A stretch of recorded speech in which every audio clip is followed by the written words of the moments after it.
One thing to know about ticks, yan yung mga garapata natin. Yan, external parasites sila. Yung mga nakikita yung kulay gray na parang butil, yun yun. Or kaya minsan yung color brown na maliit. And then, ang characteristic kasi nila, they tend to go sa mga tropical or yung shorter yung winter season or malamig na area. So, number 1, Philippines, tropical country. And itong mga tick na to, ano sila? Actually sila cold-blooded parasites. And they tend to go to warm-blooded animals, like mga ano natin, dogs.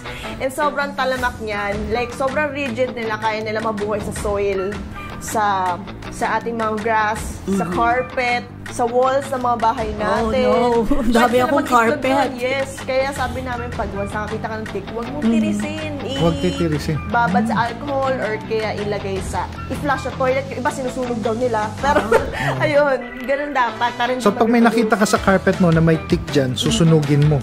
Pati yung carpet. Hindi ba ganon? Hindi, parang buong bahay na